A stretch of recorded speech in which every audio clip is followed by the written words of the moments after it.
Welcome to English Baba channel. Class 8 science new book जो curiosity book है उसका chapter number 6 है pressure, winds, storms and cyclones. आज हम करेंगे इसके एनसीईआरटी सॉल्यूशन और क्वेश्चन आंसर। तो जल्दी से वीडियो को लाइक कर दो। आई होप चिल्ड्रन आपने वीडियो को लाइक कर दिया है और अभी तक चैनल को सब्सक्राइब नहीं किया तो सब्सक्राइब कर दो सो दैट आपको हमारे सारे अपडेट्स मिलते रहे। क्वेश्चन नंबर 1 देखिए, look at the figure carefully. Vessel are is filled with water. इस फिगर को देखो, तीनों में देखो सेम डेप्थ पर ये एक पाइप लगाया गया है, होलो पाइप। इसमें पानी भरा जाता है। अब ये पूछ रहा है कि जो पानी जो भरा जा रहा है इसमें किसका लेवल सबसे ज्यादा होगा। तो क्योंकि भैया डेप्थ दोनों जगह बराबर है तो कहीं ना ऊपर होगा ना नीचे होगा, तीनों में बराबर आएगा। Equal in all three vessels. Clear हो गया आपको? क्योंकि यहां से जाएगा, जैसे ऊपर बढ़ने को होगा पानी इधर चला जाएगा, जैसे ऊपर बढ़ने को चला जाएगा तो इधर चला जाएगा।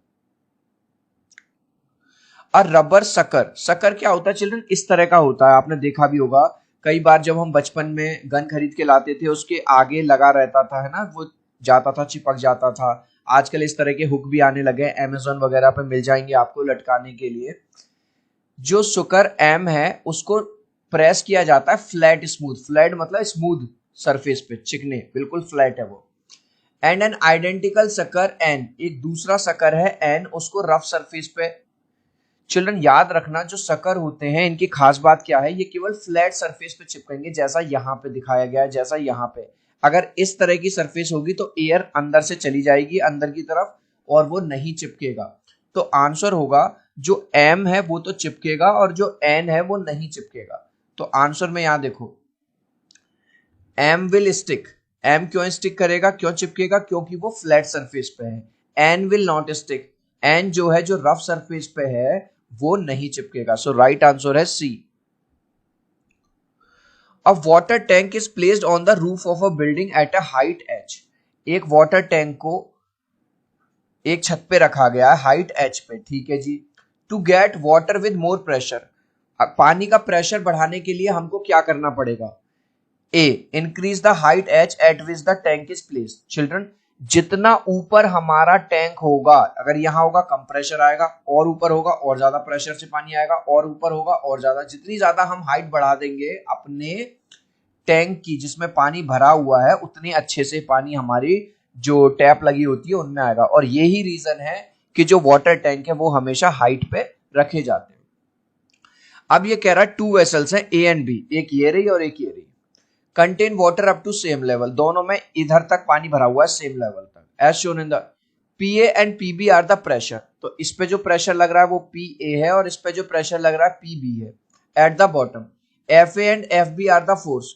जो इस पे फोर्स एक्ट कर रहा है वो है एफ ए और इस पे जो लग रहा है एफ बी, ठीक है जी। Are the forces exerted by the water at the bottom. अब आपको ये चार ऑप्शन दिए तो क्या होगा? अब देखो, क्योंकि इधर और इधर दोनों की जो हाइट है या डेप्थ है वो बिल्कुल सेम है, तो जो प्रेशर ए होगा वो बराबर होगा प्रेशर बी के। तो यानी कि पी ए जो है पी बी के। अब ये पूछ रहा है एफ ए और एफ बी बताओ। देखो चिल्ड्रन, P इक्वल टू होता है F upon A, pressure equal to force upon area. यानी कि अगर हम फोर्स निकालेंगे तो फोर्स हो जाएगा प्रेशर मल्टीप्लाई एरिया। अब प्रेशर तो दोनों जगह बराबर है ना, ए अभी हमने देखा पी ए और पी बी दोनों जगह बराबर है, यानी कि अगर ये 2 है तो ये भी 2 है। लेकिन एरिया किसका ज्यादा है? एरिया बी का ज्यादा है, तो यानी कि जो फोर्स है वो बी में ज्यादा होगा। तो राइट आंसर होगा बी। पी ए बराबर है पी बी की, प्रेशर तो बराबर है, लेकिन एफ ए जो ए में जो फोर्स है वो कम लग रहा है, एफ बी में ज्यादा लग रहा है, ठीक है।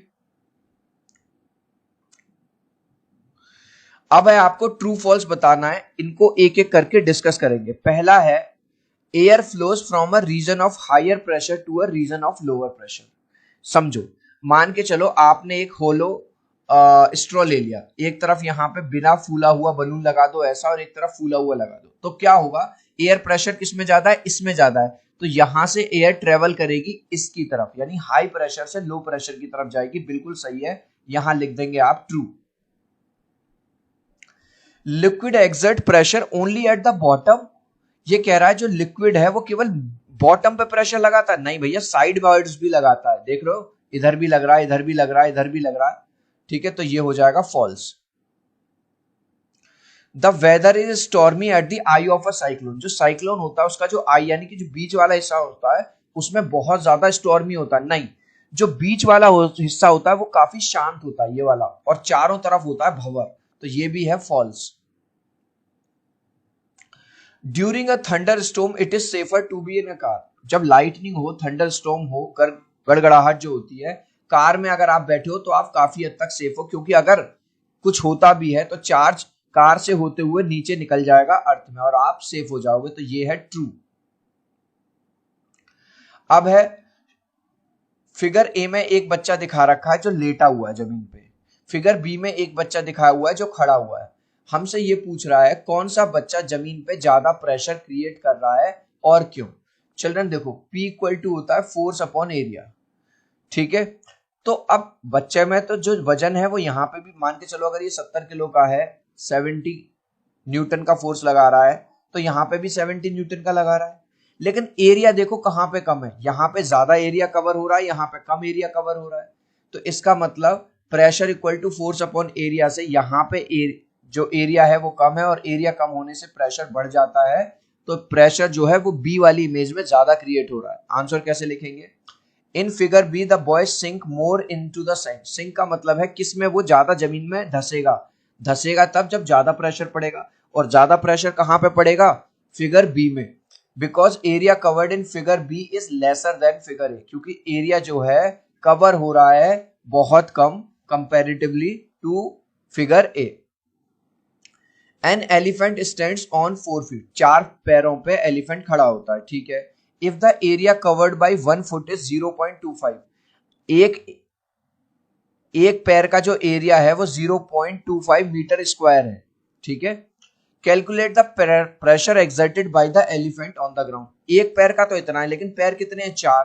तो सबसे पहले तो एरिया निकाल लेंगे। तो एरिया 4 पैर है तो 4 मल्टीप्लाई 0.25 जब हम करेंगे तो 1 आ जाएगा, 1 मीटर स्क्वायर। तो आंसर कैसे लगाएंगे? आंसर लगाने के लिए फोर्स या the weight of the elephant acting on the ground, ठीक है, वो है हमारा 20,000 न्यूटन। सर ये आपको कैसे पता चला जो फोर्स? क्योंकि इन्होंने क्वेश्चन में दिया हुआ है कि भैया मान इसका जो वेट है हमें 2000 न्यूटन, यानी कि जिस फोर्स से ये क्या नाम है, जो ग्रेविटी लगा रहा है, ठीक है, अपना जो फोर्स लगा रहा है वो हमें दिया हुआ है 20,000 न्यूटन। तो ये हमें मिल गया, फोर्स हमें मिल गया। अब ए निकालना है। एरिया निकालने के लिए एक पैर का दिया हुआ है 0.25, चारों का कितना हो जाएगा? 4 मल्टीप्लाई 0.25 यानी कि 1 मीटर स्क्वायर। अब प्रेशर का फॉर्मूला लगा दो। प्रेशर होता है फोर्स अपॉन एरिया। फोर्स है 20,000, ठीक है, 20,000, और 20,000 को डिवाइड करोगे 1 से तो 20,000 ही आ जाएगा, 20,000 न्यूटन पर metre square.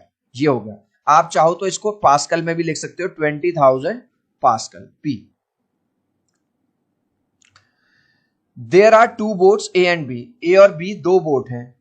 A has a base area of 7 metre square, यानी इसका जो एरिया है वो है 7 metre square, and 5 persons are seated. देखो 1 2 3 4 5 लोग इस पे बैठे हुए हैं, ठीक है।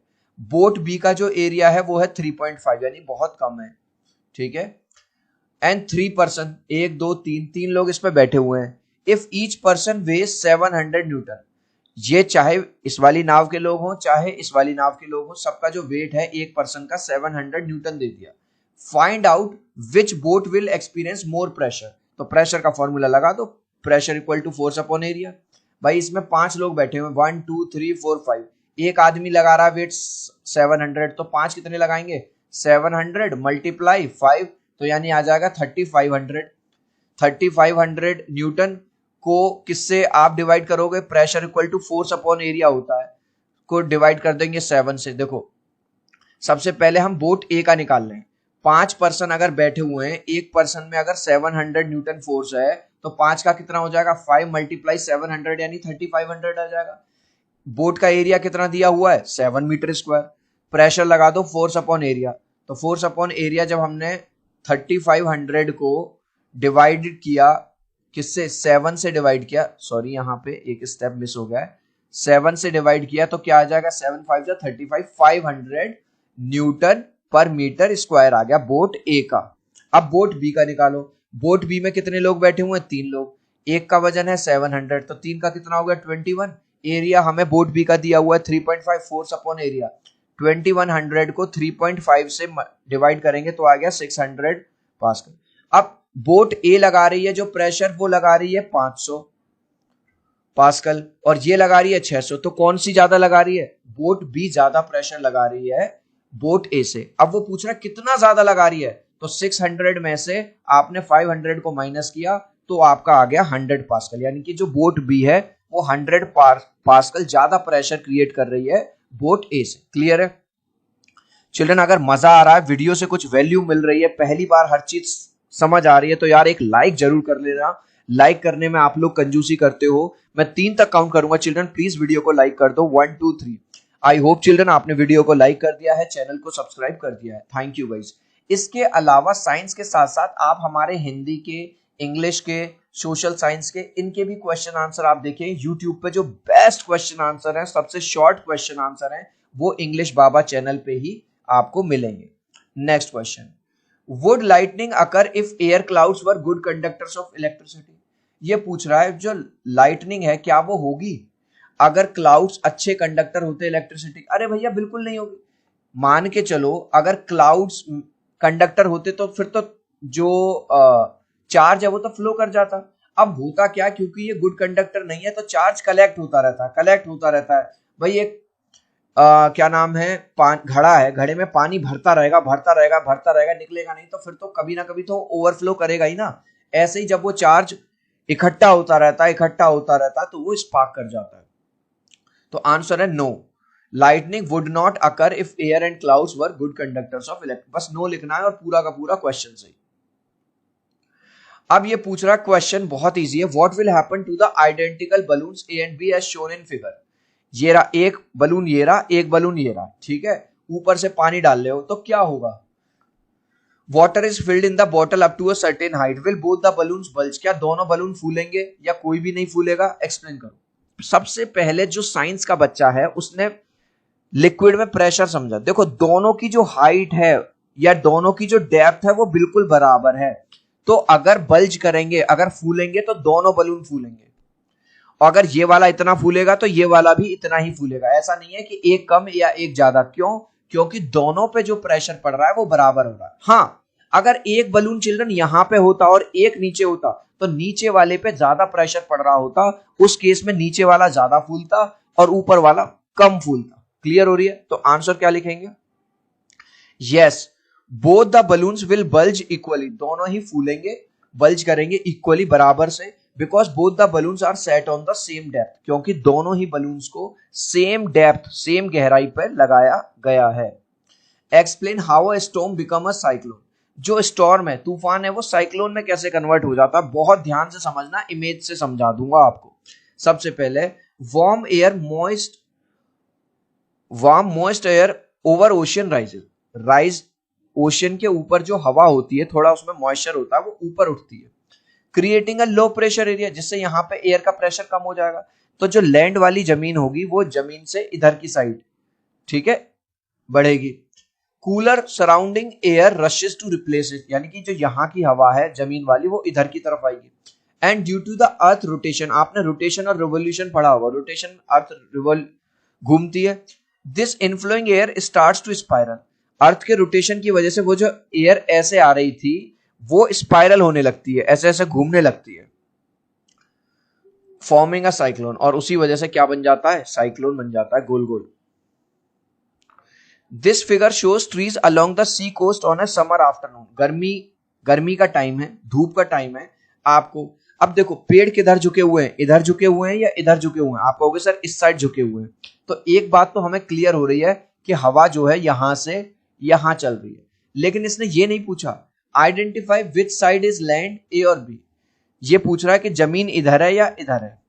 देखो चिल्ड्रन, गर्मियों में क्या होता है, जो मान के चलो यहां पे ये तो है समुंदर, ये तो है सी, और ये है जमीन, LAND। अब धूप निकलेगी गर्मियों में, तो बताओ कौन सी जगह ज्यादा गर्म होगी? ये वाली जहां जमीन है या पानी वाली? अब यहां तो ऑलरेडी पानी है, गर्म तो होगा लेकिन ये कम गर्म होगा। लेकिन यहां ऑलरेडी दो तरह की गर्मी है, एक तो गर्मी सूरज की वजह से और एक जमीन की गर्मी। तो यहां की जो हवा है वो क्या होगी, ऊपर उठेगी। जैसे ही हवा यहां की ऊपर उठेगी तो यहां की जो ठंडी हवा है वो इधर की तरफ आएगी। समझ आ गया?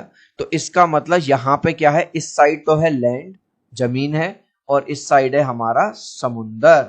एक तरफ है लैंड और इस तरफ है सी। अब ये पूछा during the day time on a summer, गर्मियों के दिनों में क्या होता है, there is a sea breeze that blows from sea to land. अभी हमने पढ़ा था ना, इधर जमीन है, इधर समुंदर है। सूरज देवता की वजह से क्या हुआ, गर्मी हालांकि इधर भी आ रही है लेकिन ये ज्यादा गर्म हो रहा है, तो यहाँ की हवा उठ रही है।